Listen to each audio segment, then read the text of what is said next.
இருக்கிற இயேசு கிறிஸ்துவின் நாமத்தில் யாவரை கூட அன்போடு கூட வாழ்த்துகிறேன். இந்த மார்னிங் மன தின தியானத்தின் மூலமாய் உங்களை சந்திப்பதிலே மிகுந்த மகிழ்ச்சி. கர்த்தர் இந்த நாளுக்குரிய வார்த்தை, பாவத்திலிருந்து விலகி தேவனுக்கு ஒப்பு கொடுங்கள். இதனுடைய ஆதார வசனம் கொலோசியர் 2:6-7. அவருக்குள் வேர் கொண்டவர்களாக, அவர் மேல் கட்டப்பட்டவர்களாக, விசுவாசத்தில் உறுதிப்பட்டு பெருகுவார்களாக. முதலில் ஜெபித்தல். ரோமர் 12:12 ஜெபத்திலே உறுதியாய் தரித்திருங்கள் என்று கூறுகிறது. 1 தெசலோனிக்கேயர் 5:17-18 இடைவிடாமல் ஜெபம் பண்ணுங்கள், எல்லாவற்றையும் ஸ்தோத்திரம் செய்யுங்கள், அப்படி செய்வதே தேவனுடைய சித்தமா இருக்கிறது என்று சங்கீதம் 1:2 வாசிக்கிறோம்.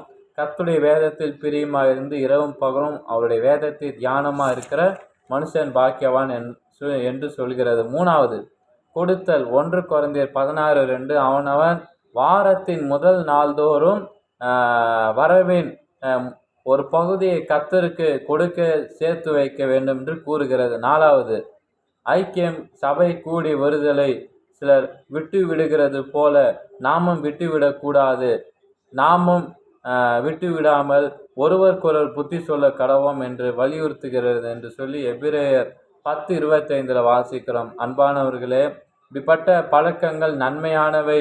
இன்றிலிருந்து ஒவ்வொரு நாளும் இந்த பழக்கங்களை அப்பிரயாசப்படுத்தி அடுத்த ஆண்டு இதே நாளில் நம்முடைய ஆவிக்குரிய வாழ்வில் வளர்ச்சியை அடையலவோமா இல்லையா என்று நாம் சோதித்து பார்க்க வேண்டும். ஜெபம். தேவனே, எனது ஆவிக்குரிய வாழ்வில் சரியான வளர்ச்சி பெற ஜெபித்தல், தியானித்தல், கொடுத்தல், ஐக்கியம் போன்ற நல்ல பழக்கங்கள் எனக்கு வேண்டும். அதற்கு எனக்கு உதவி செய்யும். இவற்றை நான் அனுதினமும் அப்பிரயாசப்படுத்த ஒரு கிருபை தந்து என் ஆத்துமாவை சுகமாக்கும். இயேசுவின் நாமத்தில் ஆமேன். Have a blessed day. God bless you. கர்த்தர் தாமே உங்களை ஆசீர்வதிப்பாராக. ஆமேன்.